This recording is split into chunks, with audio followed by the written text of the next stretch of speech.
Welcome to the Change.FAIL podcast with Kevin, Brennan and Julian Sammy. Today is episode 2, missing the target on May 16th, 2016. Hi Kevin, how are you? I'm fine, Julian. How are you? I'm good. Kevin, my friend here, is a business transformation consultant. What does that mean? Well, what that means is that I have spent the last 20 years of my life helping companies change to realize their strategy through improving how they work with their people, how they work with their processes, and how they use technology. And Julian is a smart guy and thinky person, so tell me what that means. I got assigned that particular title by a friend of mine while working on the version 3 of the Babok Guide. I tend to think a lot, think about things from a strategic point of view and from a systems view. So today's topic, as I mentioned, is about Target. Target moved to Canada a few years ago and moved out soon after. So Kevin, do you have some theories about why that might be? Well, it's been there was a lot of reporting in the media, and I think it's worth noting that what we're going to be talking about today is based on the reporting that's been done by various outlets. Neither Julie and I were involved in this in any way, which is probably good because we'd probably then be under some sort of non-disclosure agreement. But the reports say that there's quite a few problems that Target had coming in. The biggest, of course, is that they kind of blew Target's brand promise. A lot of Canadians had been to Target across the border into States. They liked it.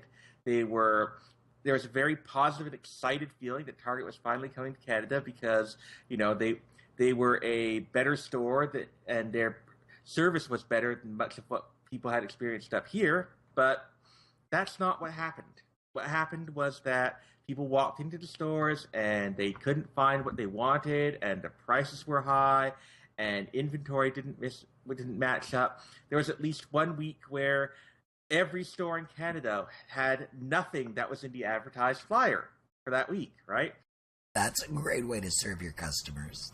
Yeah, and so it was a complete mess. And after a couple of years, a new CEO came into the U.S. operation and took a look at the numbers, said that at best case it looked like Canada wouldn't be profitable for another 5 years at least, and decided to shut it down.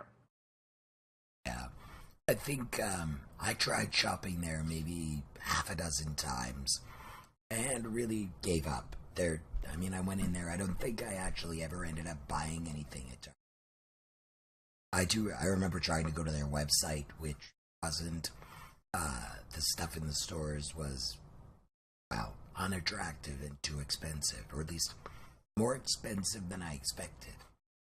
I was expecting the prices to be, comparable to the U.S., factoring in the exchange rate, and they were not. Did you ever try shopping there? I did not. I mostly saw it in the media, but I have been to other U.S. chains that moved into Canada, such as, Walmart and Costco, which I use regularly. And so it's clearly not the case that an American company in that space cannot move into this country and be successful. So there was something that went uniquely wrong in the case of Target, and I think it's worth looking at a couple of those lessons that might apply to other companies.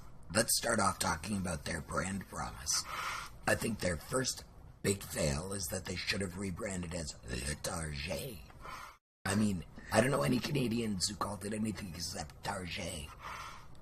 It would have been fun to differentiate, but it also would have said, we're the same, but we're recognizing that we're in a new market.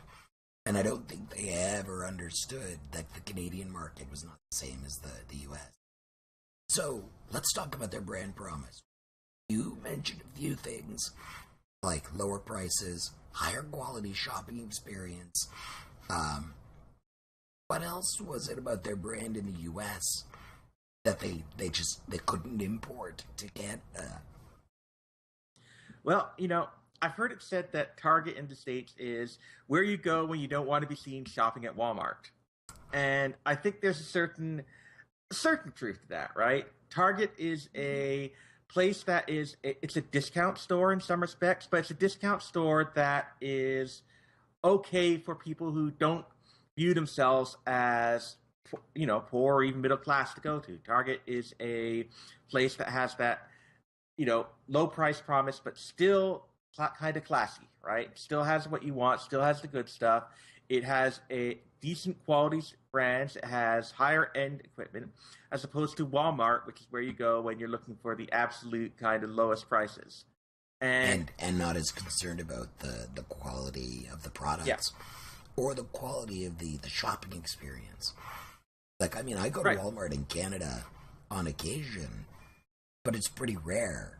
And it's rare in part because the experience when I go there is, I mean, definitely not high end. I don't think of myself as shishi in any way, but at the same time, the brand promise of Walmart is trailer park. Yeah, well, and that's the thing, right? And I find going to Walmart, frankly, a confusing and terrifying experience, because I walk into it and every time I go into Walmart, I have no idea where anything is. Stuff may be moved around or not where you expect it, but you at least you're going to get inexpensive, right? Whereas Target stores I've been in the States, they're always well laid out. They have nice wide aisle space. Everything's clearly lit. Everything's clearly marked. They're nice. They're clean. They have more of the cool stuff, right? So it doesn't feel the same as a Walmart. And my apologies to any Walmart fans who might be listening out there, but that's the reality. Walmart has its own promise, and it does very well at that. Certainly, Walmart has been incredibly successful, and Walmart was able to move into the Canadian market and is continuing to grow here. So what they did differently matters. And one of the big things that has been brought up in terms of the brand promise is that Target moved into Canada by acquiring a company called Zellers. And so if you're listening and you're not Canadian, Zellers was kind of a low-end discount chain, and it did not have a great reputation except for being cheap, right? Zellers stores tended to be dingy. They tended to be in areas that were poorer, and they didn't attract the same kind of customers that Target was looking to go for. They weren't in the right locations to get to Target market. I understand, in fact, that the reason Target went after Zellers was that Walmart was looking to buy them out, and Walmart could probably have done much better with those stores. That's an interesting point. The stores that Zellers had, and I'm referring to a Fortune article called "Why Target Failed in Canada" from a couple of years back. Those Zellers stores were in locations that were not doing well. The reason that Zellers was shutting down was that they were not able to deliver. So, when Target went in and bought 160 stores across the country, they were being very aggressive. They may have been better off to look to roll out slowly, or buy a subset of the stores or something like that in locations that might do well. But that's not what they did at all. But maybe just one more note about the brand promise. When I said the brand promise of Walmart is trailer park, that's not to cast aspersions on trailer parks or Walmart, but it's not the same market that Target was aiming for. And Zellers was in the same kind of market as Walmart. They weren't able to compete against Walmart in part because they could not replicate the buying power and the business model that Walmart brings to the table. So the thing is that Walmart has very much counts on a large integrated supply chain, right? And they are very successful at that because they have data analytics that let them look at what is selling in every store. I understand that they do tweaking from store to store based on what exactly is working and not working at each location, but they're able to use that data to aggregate up buying across the market, and then Walmart turns around, and they very aggressively push their suppliers to price at a lower and lower level every year, right? I've heard stories of Walmart having the annual meetings with the vendors where they bring them in and they tell them to cut their prices year after year after year. And by doing that, they exert that kind of downward pressure that enables them to keep prices very low. If you're not going to be the low-cost retailer, and honestly, let's face it, nobody can be as low-cost as Walmart because Walmart is just too good at it, right? Nobody else can replicate the buying power, the market power that Walmart has. So you have to go for a different niche, right? And as you said, Target's niche was people who still want good prices, but don't see themselves as the kind of people who would go into a Walmart. What they needed to do was to place their stores in locations that would attract that kind of people, right? There was a location nearest to me, but it's out in kind of an industrial zone. It's not, you'd have to make a special trip out there for a lot of the kind of people that they're trying to attract, as opposed to being in the vicinity of somewhere that they might actually normally shop. Well, back to the supply chain. I mean, I agree with you about the locations. I think, based on what I've read, that Walmart's dominance in the supply chain was something that Target was really trying to address. When they came to Canada, instead of taking their very highly customized and very effective, inventory management and supply chain management software, they didn't import that from the States. They didn't try. They went for a fresh install of SAP. Now, that always goes well.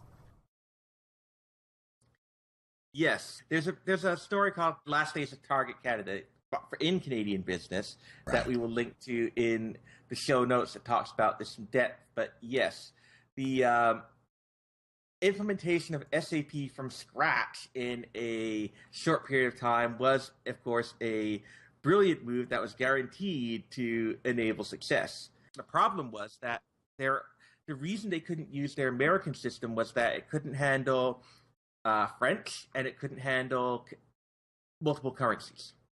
So, they probably could have modified that system and taken advantage of, their existing infrastructure. Part of why they chose to go to SAP was that many of the problems with an SAP install have to do with converting existing systems and legacy systems and, drawing in clean data and things like that. They thought that they could sidestep some of those issues and have Accenture put in a brand new system, start tabula rasa, and then actually in a year or two to be able to move that system to the US and take advantage of the new technology. So, they had a couple of failures there, which I think will lead nicely into corporate culture. They went into a massive implementation on the technology side, thinking that they would be able to do better than everybody else. Now, that is not their business. They have done a technology implementation, tweaked it for 10 years, but that's not what they're good at. So it's a failure of imagination, I think, and of risk analysis. Well, they did fire all their project managers and business analysts. Before or after? After, actually. They decided to move to an agile methodology. But, leaving that aside, I think what's very clear is that they took on multiple risks, all of which could have caused their launch to fail simultaneously, right? So, number one, let's buy up a Canadian chain and shut all the stores down and convert them all over to Target at once, including hiring for 133 stores all at the same time. Then, while we're doing that, let's also implement SAP from scratch.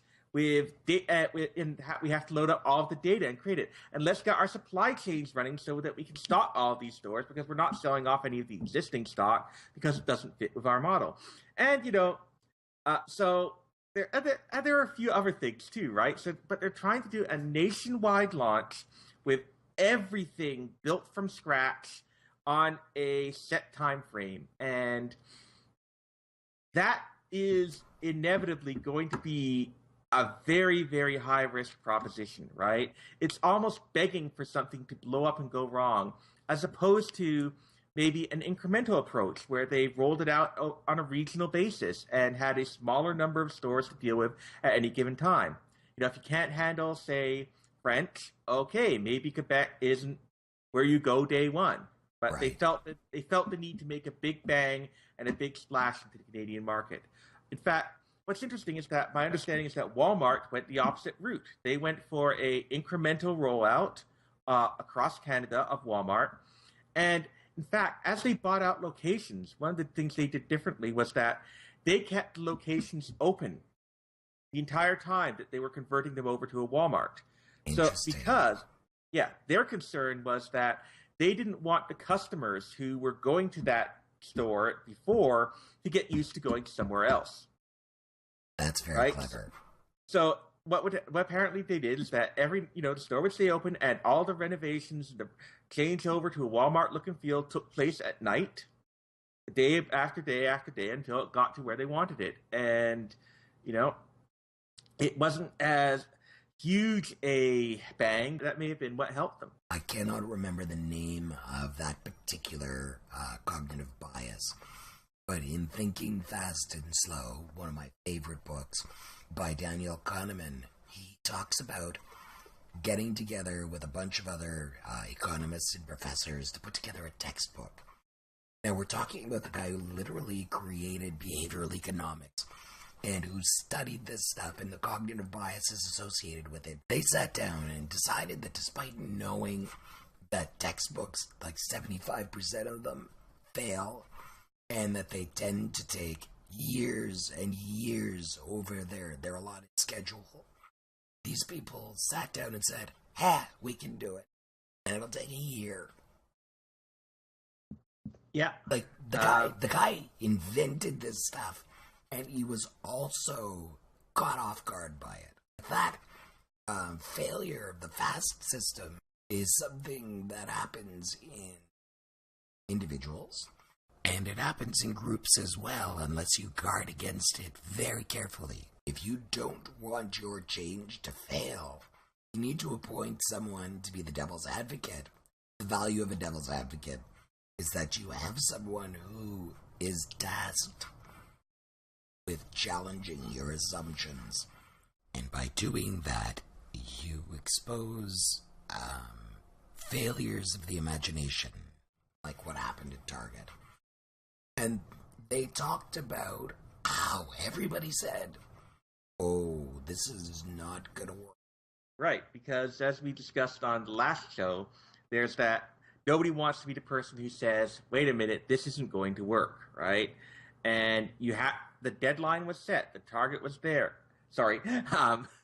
But they had a launch date. They had to meet this public launch date because that they had already committed themselves to. And so, anything that says that is not going to happen gets pushed to the side or overlooked or downplayed, because we have to keep doing it. And because they had invested billions of dollars in this effort, it couldn't be allowed to fail, which made, of course, it far more likely that it would fail. But of course. Because after all, there was never any point where they could step back and say, you know what, this is not working, and we have to change. We have to change the direction we're taking. We have to think about a different way of reaching our goal if we're actually going to have any chance of pulling this off. So let's talk about corporate culture.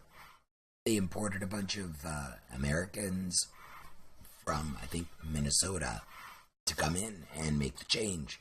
Now, Minnesotans are practically Canadian. That's great. But the corporate culture at Target was really one of can do, but we can't train attitude. So they brought in people who were really biased to success or to try to succeed. And to be fair, they had a long track record of really serious success under their belts. So when they got here, I think they really didn't know how to prepare for failure and thus avoid it. The point to a good plan is not to follow the plan, going to a good plan is to be prepared when the plan is out the window. And in all fairness, I think in many cases the hire for attitude rather than experience is not a terrible idea. It probably somebody who's a fit in attitude for the corporate culture, there's no guarantee that they're going to be successful in that company, but I think it improves the odds. And the reality is that everybody has to learn the job, so that's not the end of the world. Where I think this was different, to your point, is that they were hiring a lot of inexperienced people who didn't have the background either with Target or or what they were trying to do here, and that meant that unlike what likely happens in the U.S., where you're constantly churning through, I don't know, whatever their turnover rate is, say it's 5% or whatever, Sure. The majority of people have been there for a while. Here, you're getting a case where you've got 70-80% people who are new to Target and new to doing this kind of thing, because how many people are there out there that have a lot experience of launching an entire nationwide chain of stores all at once? Probably none. I can't remember the name of the book, but when you go out and look for somebody who's a top performer, you hire them at a premium, and then they fail, often it's because their ability to succeed in their previous environment was dependent on that context. Took these people out of their Minnesota environment and dropped them in a brand new environment, as you say, and they're isolated. They don't have experienced staff to back them up, and they're trying to do something different than they did before, and they couldn't do it, and they couldn't recognize that they couldn't do it. Are you familiar with the book I'm talking about? Not the book, but I'm familiar with studies that show the same thing, right? I read an article in the Harvard Business Review that made the same point. It talked about hiring people away from analyst firms and Wall Street brokerages and finding that in most cases their performance dropped significantly in a new firm because what made them successful was the team that they worked with. They may have, even if they led that team and shaped the way that team worked, the fact is that that team had built up compensating behaviors to cover off each other's strengths and weaknesses. And without that there, suddenly you can find that, weaknesses that weren't a problem in your previous environment are a killer in your new one. Right. So it's not so much that you need to hire a team of rivals to support you, but if the team is not diverse enough, then you get into that groupthink and you lose the ability to have a positive, negative voice. Have somebody who is trying to help us succeed while pointing out where we might fail so that we can take positive action. So, overall, Target missed the target. They not only, I think, failed to change, they had massive failures of the imagination. They didn't think about risk. They were vastly overconfident, and they fell prey to like the sunk cost fallacy, where they thought, well, we're already in for a penny, let's go in for the pound. What should they have done? Well, I think what they should have done is taken a significantly more incremental approach. They should have looked at rolling out on a regional basis. That would have allowed them to perhaps adapt their software. For instance, if you have to deal with the fact that what you've got is working well, but it doesn't handle multiple currencies, okay, well, maybe multiple currencies in French is too much, but you can do one of those things, or you can get SAP up and running or something while you're still in low commitment phase. If they'd gone on an incremental basis, they could have worked out the supply chain hiccups, and they would not have ever been in a position where they were looking at billions and billions of dollars of losses if they walked away from the business. Right. And, that would have taken off a lot of the pressure to get it all working, which led them to bite off far more than they could chew. I think at the top level of the organization, the CEO should have been much more skeptical about their capacity to deliver. At the executive level, they should have recognized that their Big Bang approach had huge risks, and done some of the things that we talked about last time, like sowing more seeds, setting up ways to try to be successful and add a little diversity to the change in very controlled increments. But they should have been looking at their goals and constantly reevaluating their progress, and had someone piping up to say, we're not getting there. Someone with a real voice who could really make a change. So maybe, if you're building your team as an executive or as a senior manager, one of the things you might want to look at is, can you deliver bonuses to people for identifying potential failures and setting up or devising risk mitigation for potential failures? You don't want to create a perverse incentive that causes people to try to make things fail, but you do want to reward people for saying, I have a concern. Maybe we shouldn't turn both keys at once and launch the nukes. Yeah, and that's something that's very hard for most companies to actually do. It really takes a strong management commitment to letting people bring problems up, put them on the table, and find a way to fix them. I've been in many, many companies where that was seen as a negative. People were, resented for bringing these kind of problems up. It's like, don't bring me problems, bring me solutions. Yeah, chicken little, chicken little, chicken little. Yeah. And instead, you have to be able to say, okay, well, let's look at this problem. Let's understand why you think it's a serious issue.